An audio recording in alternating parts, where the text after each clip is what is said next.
നമസ്കാരം പ്രേക്ഷകരെ, എമ്പുരാന്റെ വിവാദങ്ങൾ ഇങ്ങനെ കൊഴുത്തുകൊണ്ടിരിക്കുമ്പോഴേക്കും 2 മിനിറ്റ് 8 സെക്കൻഡ് സിനിമയിൽ നിന്നും മാറ്റപ്പെടുകയാണ്, നീക്കം ചെയ്യപ്പെടുകയാണ്. 24 വെട്ടുകൾ എമ്പുരാന് സംഭവിക്കുകയും ചെയ്യുന്നു. ഇതൊക്കെ തന്നെയാണ് ഇന്നത്തെയും പ്രധാനപ്പെട്ട വാർത്ത. കഴിഞ്ഞ ദിവസങ്ങളായി എമ്പുരാൻ ഇങ്ങനെ നിറഞ്ഞ സദസ്സിൽ പൊക്കുകൊണ്ടേയിരിക്കുമ്പോൾ 2 ദിവസങ്ങൾക്ക് മുമ്പ്, ഒരു രാത്രി 5 ദിവസം തികയുന്നതിന് മുമ്പ് 200 കോടി രൂപയിലേക്ക് കളക്ഷൻ എത്തി എന്നുള്ള വലിയ പ്രഖ്യാപനം വരികയാണ്.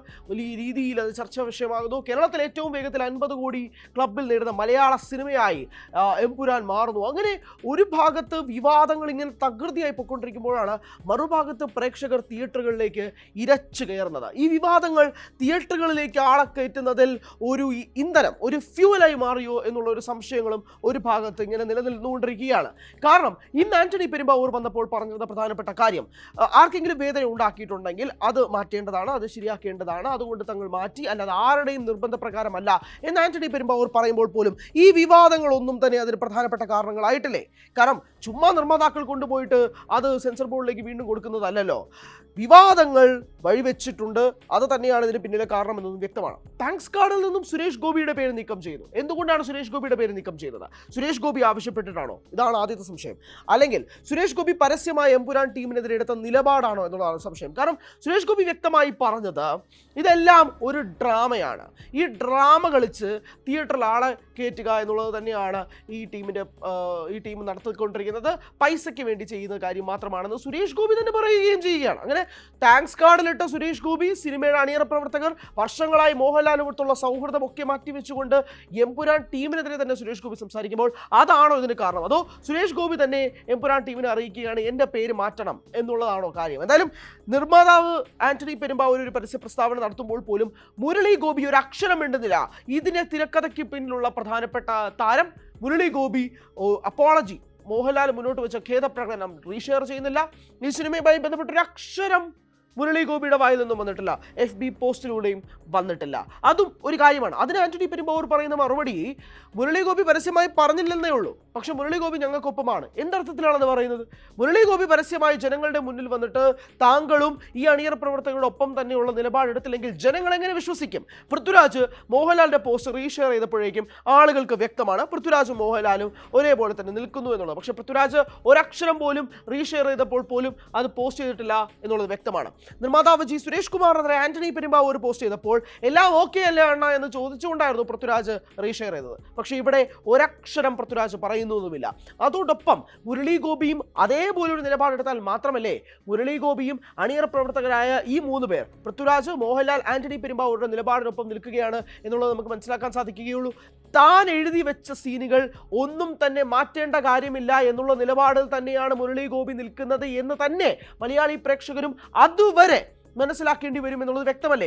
അങ്ങനെയെങ്കിൽ അണിയറ പ്രവർത്തകർക്കിടയിൽ ഭിന്നാഭിപ്രായമുണ്ട് എന്നുള്ളതും വാസ്തവമല്ലേ? ആരെയാണ് ഇരുട്ടിൽ നിർത്തുന്നത് എന്നുള്ള ഒരു ചോദ്യം നിൽക്കുകയാണ്. എന്തായാലും സീനുകളിൽ പലതും ഒഴിവാക്കിയിട്ടുണ്ട്. പ്രത്യേകിച്ച് തുടക്കത്തിൽ ഫ്ലാഷ് ബാക്കിൽ സയ്യദ് മസൂദിന്റെ കുട്ടിക്കാലം കാണിക്കുന്ന ആ രംഗങ്ങളാണല്ലോ ഇപ്പോൾ ഏറ്റവും പ്രധാനപ്പെട്ട ചർച്ചാ വിഷയം. സിനിമ തുടങ്ങുന്നത് തന്നെ ആ രംഗങ്ങളിലാണ്. ആ രംഗങ്ങളിൽ സ്ത്രീകൾക്ക് നേരെയുള്ള വയലൻസുകളിൽ ഒരു 3-4 കട്ട് സ്ത്രീകൾക്ക് നേരെയുള്ള വയലൻസുകളിൽ തന്നെ വന്നിട്ടുണ്ട്. ആ രംഗങ്ങളൊന്നും തന്നെ പുതിയ വേർഷനിൽ കാണില്ല. അതോടൊപ്പം തന്നെ ബൽദേവ് എന്ന പേരിൽ വില്ലൻ ഇനി അറിയപ്പെടും. അതോടൊപ്പം തന്നെ കലാപത്തിൽ തന്നെ സംഭവിച്ച പല ദൃശ്യങ്ങളും നീക്കം ചെയ്യുകയാണ് സെൻസർ ബോർഡ്. അങ്ങനെ 2 മിനിറ്റ് 8 സെക്കൻഡാണ് ഈ സിനിമയിൽ നിന്നും വെട്ടിമാറ്റിയിരിക്കുന്നത്. ആന്റണി പെരുമ്പാവൂർ വന്നപ്പോൾ പറഞ്ഞു വെറും 2 മിനിറ്റും 8 സെക്കൻഡും കുറച്ച് സെക്കൻഡ് മാത്രമാണ് കട്ട് ചെയ്തിട്ടുള്ളത്. ഈ വെറും 2 മിനിറ്റ് 8 സെക്കൻഡ് ആണോ?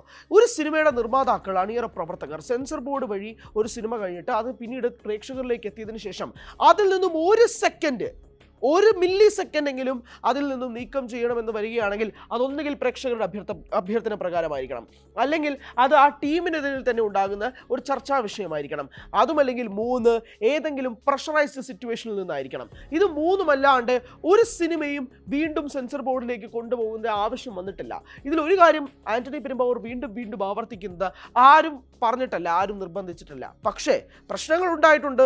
അതിന് പിന്നിലുള്ള ചർച്ചകൾ ഇപ്പോഴും നടക്കുകയാണ് എന്നുള്ളത് എല്ലാവർക്കും അറിയാവുന്ന കാര്യം തന്നെയാണ്. അതുകൊണ്ട് തന്നെ ആന്റണി പെരുമ്പാവൂരിന്റെ ഈ ഒരു പരസ്യ പ്രസ്താവന വീണ്ടും ഗതികേട് കൊണ്ടാണോ എന്നുള്ള ചോദ്യം. മോഹൻലാൽ നട്ടല് വളച്ചു എന്നുള്ളതാണ് മറ്റൊരു പ്രധാനപ്പെട്ട കാര്യമായി പറയുന്നത്. മോഹൻലാൽ നട്ടല് വളച്ചു, മോഹൻലാൽ കൃത്യമായ നിലപാടില്ല, മോഹൻലാൽ ഖേദം പ്രകടിപ്പിച്ചു എന്നുള്ളതാണ്. അതിന് ഒരു വിഭാഗം ആളുകൾ നമുക്ക് രണ്ടായിട്ട് എടുക്കാം. അതായത് ഷാരൂഖ് ഖാൻ ഉൾപ്പെടെയുള്ളവർ ഈ സിനിമയുമായി ബന്ധപ്പെട്ട, ഈ സിനിമയല്ല ഷാരൂഖ് ഖാൻ്റെ മറ്റ് സിനിമകൾ, പ്രത്യേകിച്ച് ജവാൻ എന്ന ചിത്രത്തിൽ നിന്നായിക്കോട്ടെ, അല്ലെങ്കിൽ അങ്ങനത്തെ ചിത്രങ്ങളിലൊക്കെ തന്നെ കേന്ദ്ര സർക്കാരിന് ഉൾപ്പെടെതിരെ വിമർശനങ്ങൾ ഉന്നയിച്ചപ്പോൾ പോലും അതിൽ നിന്ന് നീക്കം ചെയ്തിട്ടില്ല. വിജയ് ചിത്രം മെർസലിൽ GST ഉൾപ്പെടെയുള്ള കാര്യങ്ങൾ സംഭവിച്ചപ്പോൾ പോലും വിജയ് അതിൽ നിന്നും ഒരു നീക്കം മാറിയിട്ടില്ല, സീനുകൾ വെട്ടിച്ചുരുക്കിയിട്ടില്ല. ഇപ്പോഴും മെർസൽ കണ്ടാൽ ആ സീനുകളൊക്കെ നമ്മുടെ മുന്നിലുമുണ്ട്. എന്തുകൊണ്ട് മോഹൻലാൽ മാത്രം ഈ നട്ടല് വളച്ചു എന്നുള്ളതാണ് ഒരു ഭാഗത്ത് നിന്നും ഉയർന്ന ചോദ്യങ്ങൾ. അതുകൊണ്ടാണ് ആന്റണി പെരുമ്പാവൂർ വീണ്ടും പറയുന്നത്, ആർക്കെങ്കിലും വിഷമം ഉണ്ടാക്കിയിട്ടുണ്ടെങ്കിൽ ഞങ്ങൾ അതിന് ഉദ്ദേശിക്കുന്നില്ല, ഞങ്ങളത് നീക്കം ചെയ്യുന്നു എന്നുള്ളതാണ്. ഒരു കലാസൃഷ്ടി ഉണ്ടാക്കപ്പെടുമ്പോഴേക്കും ഇങ്ങനത്തെ അവസ്ഥകളിലൊക്കെ വരുമ്പോഴേക്കും അതെന്തായാലും അണിയറ പ്രവർത്തകർ അറിഞ്ഞുകൊണ്ട് ചെയ്യുന്നതാണെന്ന് മനസ്സിലാക്കുന്നില്ല. ഏതായാലും കാര്യങ്ങൾ എന്തായാലും കൈവിട്ട് പോയിട്ടുണ്ട്. 2 മിനിറ്റ് 8 സെക്കൻഡ് എന്തായാലും നീക്കം ചെയ്തിട്ടുണ്ട്. അതിൽ 24 വെട്ടുകൾ എമ്പുരാൻ എന്ന സിനിമയ്ക്ക് മേൽ ഉണ്ട് താനും. വരുന്ന ദിവസങ്ങൾ വളരെ പ്രധാനപ്പെട്ടതാണ്. കാരണം ഈ റീ എഡിറ്റഡ് വേർഷൻ വീണ്ടും പ്രേക്ഷകരുടെ മുന്നിലേക്ക് എത്തുമ്പോഴേക്കും സിനിമ ആദ്യമായി കാണാൻ പോകുന്ന പ്രേക്ഷകരുണ്ട്. 2 വട്ടം ആദ്യത്തെ വേർഷൻ കണ്ട പ്രേക്ഷകർ ചിലപ്പോൾ മൂന്നാമത് ഈ റീ എഡിറ്റഡ് വേർഷൻ കാണാൻ വേണ്ടി കയറും. പലരും, ഞാൻ ഉൾപ്പെടെയുള്ളവർ, ഈ റീ എഡിറ്റഡ് വേർഷൻ കാണാൻ വേണ്ടി കാത്തിരിക്കുകയാണ്. എന്താണ് ഇതിൽ വന്ന മാറ്റങ്ങൾ, എന്തൊക്കെ സംഭവിച്ചിട്ടുണ്ട് എന്നുള്ളതൊക്കെ ഇനി വളരെയധികം നോക്കിക്കാണേണ്ട, ശ്രദ്ധിച്ചു കാണേണ്ട കാര്യങ്ങളൊക്കെ തന്നെയുണ്ട്. എന്തായാലും ഈ സിനിമ വളരെ ഒരു പുകമറ ഇങ്ങനെ സൃഷ്ടിച്ചുകൊണ്ടിരിക്കുകയാണ്. സാമൂഹികപരമായി രാഷ്ട്രീയപരമായി ഒക്കെ തന്നെ ചർച്ചകളിൽ നിറഞ്ഞു നിൽക്കുകയാണ് എമ്പുരാൻ. അതോടൊപ്പം തന്നെ കളക്ഷൻ റെക്കോർഡുകളും ഓരോ തവണവും വർദ്ധിച്ചുകൊണ്ടിരിക്കുകയാണ് ഈ ഒരു ഘട്ടത്തിൽ. അതുകൊണ്ട് തന്നെ ഈ സിനിമയുടെ അണിയർ പ്രവർത്തകർക്ക് സന്തോഷിക്കണമോ അതോ ഈ വിവാദങ്ങളുടെ പേരിൽ വിഷമിക്കണമോ എന്ന് പോലും മനസ്സിലാകാതെ നിൽക്കുന്ന ഒരു സാഹചര്യത്തിലൂടെയാണ് നിലവിൽ പോകുന്നത്.